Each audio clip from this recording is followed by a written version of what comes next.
All right, ladies and gentlemen, we have to talk about the Nazis today.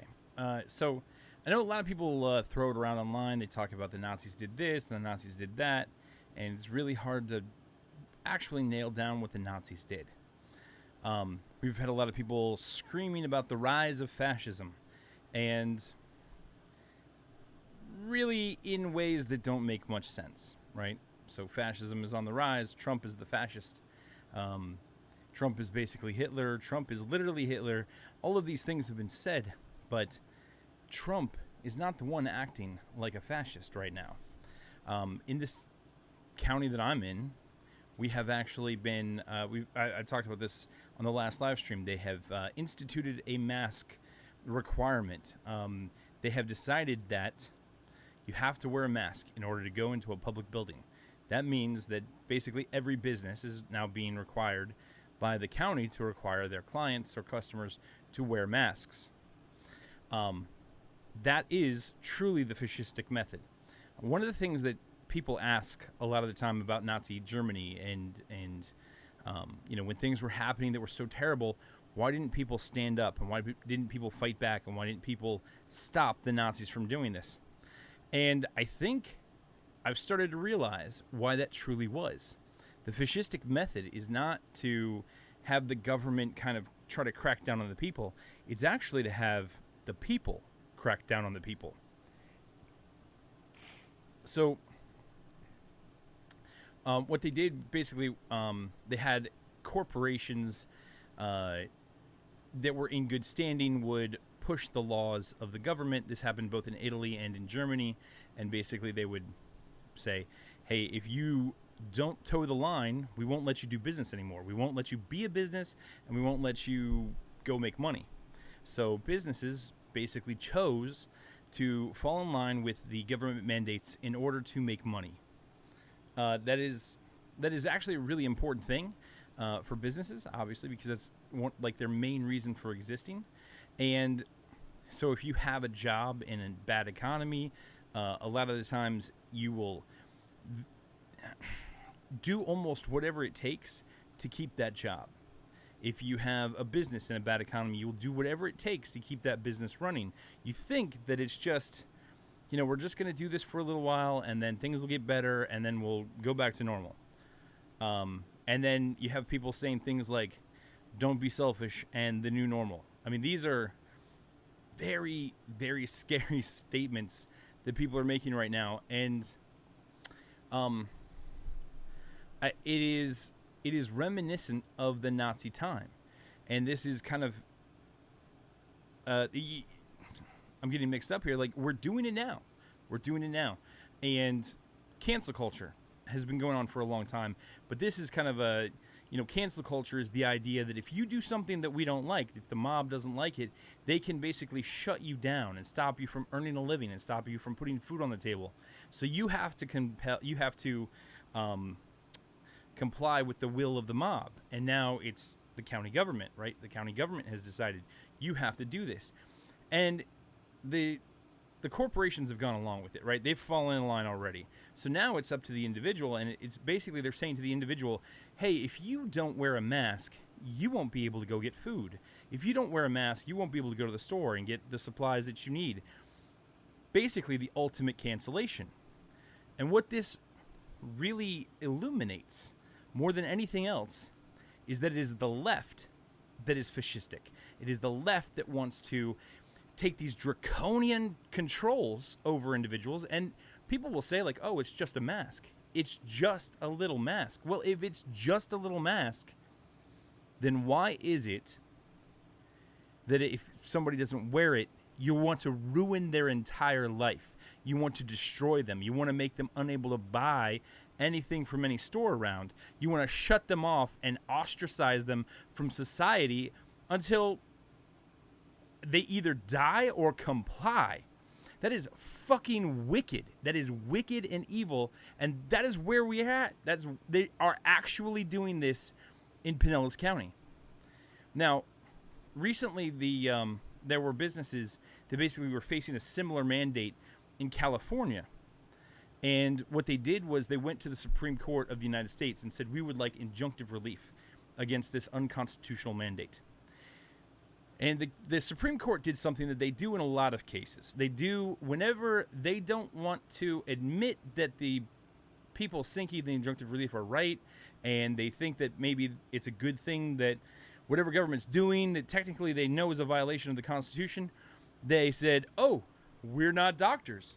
We're not doctors, so we don't know the answer to this question. But that's bullshit, because they didn't bring a court case to you because you're doctors. They brought the court case to the Supreme Court because the Supreme Court is supposed to be judges. It's supposed to be a panel of judges, the highest panel of judges that we have in the United States. And they decided to abdicate their legal responsibility to uphold the Constitution. They have taken an oath to uphold the Constitution, and they did not do it. They did not do it. They abdicated by saying, we're not doctors. And then they said, we don't know if this is a good thing or a bad thing medically speaking, but that's not really our decision to make. But that's the whole point. It's not even the governor's decision to make. The governor is making decisions medically for individuals. I thought we've had this debate now for decades, and the left has been saying the government shouldn't be making medical decisions for individuals. Here's what it comes down to. Every time the left says something, every time the radical, crazy left, I don't know exactly, there are some people on the left who want to say they're rational. Okay, fine. There are a few rational people on the left. But generally speaking, when I'm talking about the left, I'm talking about the disingenuous, lying people like the governors and politicians that are on the left, like Nancy Pelosi, like AOC, like the governor of California, Gavin Newsom. They say these things, they say they believe in freedom, and then the freaking moment that it's inconsistent or inconvenient for them, they decide that they don't believe in freedom anymore. And they will do literally anything to get their way. It is really actually pretty crazy that the left does this. And this is not like the population. This is specifically people in power. There is a strong thread of people in power who are on the left just to decide that the rights of citizens don't matter. And we have way too many of these people. They're all around. They're in every level of government. They're in the courts. They're in the executive branch. And it has actually gotten to the point where it seems to me that you cannot have your rights respected in the United States. The conservatives are fond of saying, hey, listen, if a cop comes up to you and is violating your rights, and he's going to arrest you for something, he's wrong, whatever, that's fine. Just let him arrest you, take it to court. The court will recognize your rights. Well, at this point, the court will not recognize your rights. We have actually had the Supreme Court, the top court in the land, say, we don't know. We're not doctors. That means that these mechanisms that are being put in place, and this is really important, right? Every time they want to put a mechanism like this in place, it's a violation of your rights because it takes away your ability to exercise your right. And then they've taken away all of the recourse. Now, this is very problematic because the United States has been classically one of these nations where we are a Republican form of government. And what that means, more than anything else, is not just that you have representatives, but that we're not a democracy. This is not about mob rule in the United States. In mob rule, an individual and a minority doesn't have any rights. In democracy, and you guys need to hear this, minorities don't have any fucking rights, because the majority can decide to take them away. This is the whole argument. This is why the parties exist. This is the fundamental argument between republicanism and democratism, right? The Republicans have decided that you have rights, right? They fought a civil war. It was the Republicans that freed the slaves. It was the Republicans that passed the 14th and 13th Amendment. The 13th Amendment supposedly outlawing slavery, but the Democrats have definitely found a bunch of loopholes in that. So it was the Republicans who found, well, you know what? Truthfully, the Republicans have been working on the loopholes as well. But the Republicans outlawed slavery. The Republicans passed the 14th Amendment, which is a guarantee of individual liberty. And we have gotten to the point, and the Democrats basically disagree with all this. They basically, and by their actions now, they are showing that they disagree. They disagree that you have rights as a citizen. If you are not willing to bend the knee and do whatever it is they tell you to do, you don't have the right to live in their city. You don't have the right to exist, to engage in public commerce. You don't have the right to do anything. You can't go to the store. You can't buy materials. You can't engage in any activities. You can't have a store. You definitely can't have your own business. If you won't bend the knee to these people, to this mob, even though this mob is an elected mob, then you don't have any rights. And they will basically, it is an existential threat, right? They've decided that you will be canceled to the point where you are either dead or you give in. I'm personally not going to give in. So, one of the things that's very difficult for this is that they've taken away all of the legal recourses. All of the recourses that people would normally go through, right? So, like, I go to a store, and now, instead of being the cops coming at me, and I can say, hey, the cops did something unconstitutional and take them to court and all this stuff, now it's the business themselves saying, hey, listen, the city has told us we can't do business with you, or else they'll take away our business license. The city, the county has told us not to engage in business with you. Now, in my view, I've done a little research on this, but I think this basically amounts to tortious interference.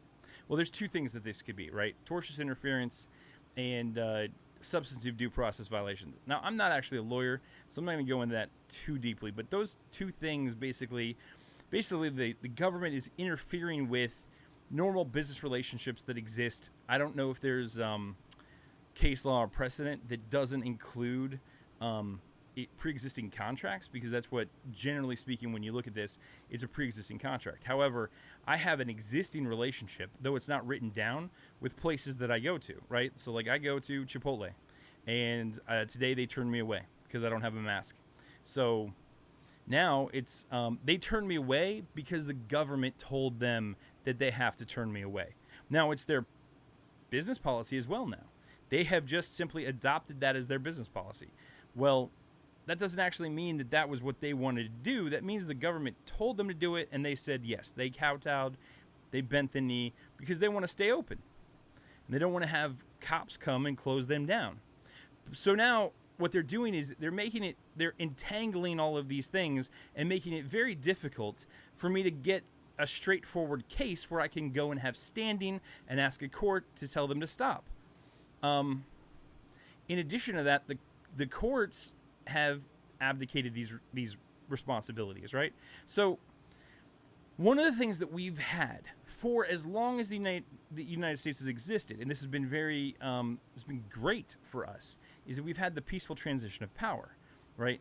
And we've had,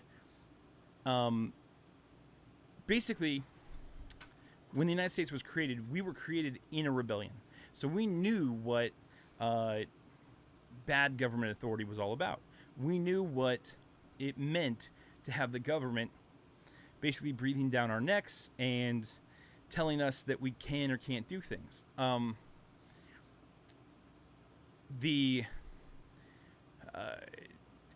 history of freedom, the history of philosophy goes way back, right? So we actually had, our in the European tradition, there was a thing called the Magna Carta. And basically the Magna Carta was where men went to the king and all of the lords of the surrounding hillsides came and said to the king, hey, listen, we believe that we have rights, and we would like you to stop violating those rights. And here's a document that kind of outlines the rights that we believe we have. And some of these were things like due process and no ex post facto laws and things like that. Things that we have picked up on and used in the Constitution. And the king basically said, okay, I'll sign it, because he had no choice at that moment, and he decided to sign it.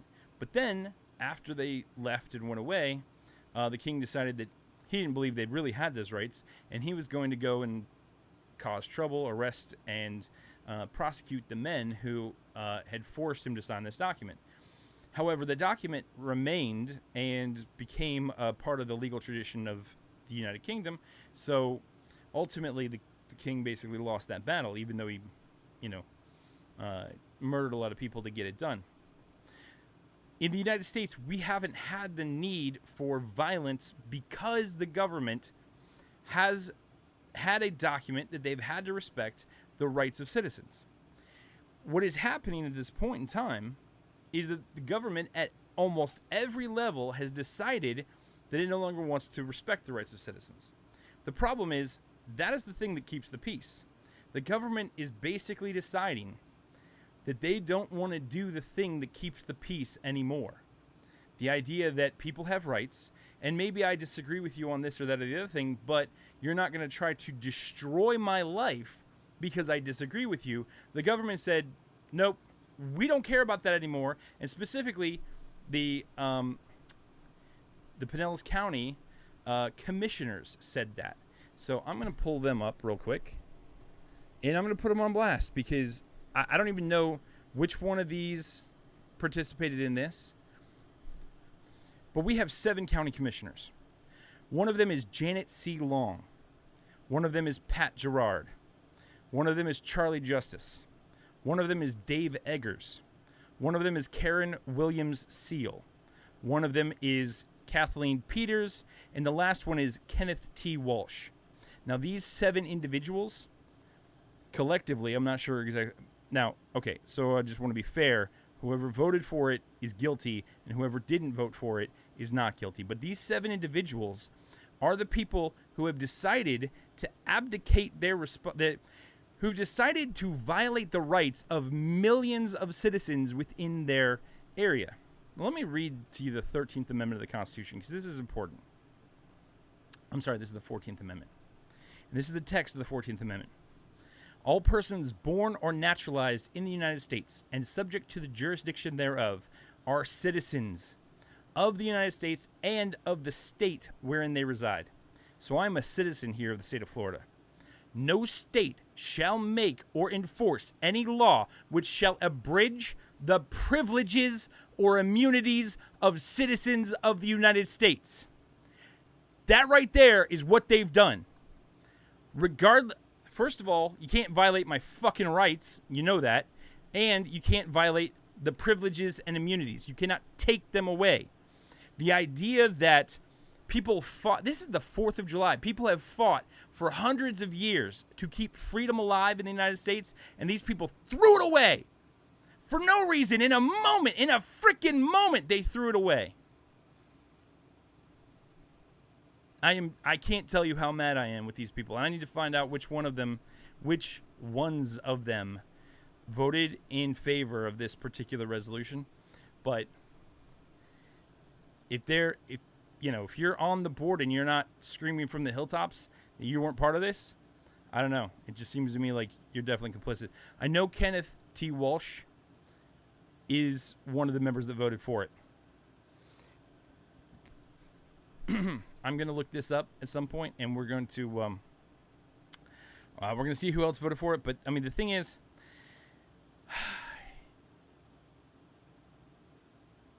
we're losing it. We're losing freedom.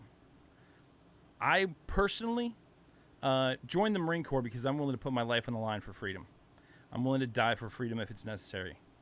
And what we have are a bunch of people right now deciding that they're willing to die for tyranny if it's necessary. They're willing to put their life on the line for tyranny. And they're willing to change the way that the entire world works. Instead of having police try to enforce the law, they're now trying to have people at stores enforce the law. They're trying to have, members of the community enforce the law. They're trying to have clerks and managers at your local Chipotle and Publix and Sam's Club enforce the law. And it is really, it's crazy what they're doing. It is unacceptable what they're doing. So I don't know. I don't know what else to say about it. I mean, that's really where I'm coming down, obviously. So I'm gonna go ahead and end this particular live chat, I'm going to find out, or live stream, I'm going to find out who it is that voted for this, and I'm going to go put that up there. So we'll find out here in a second.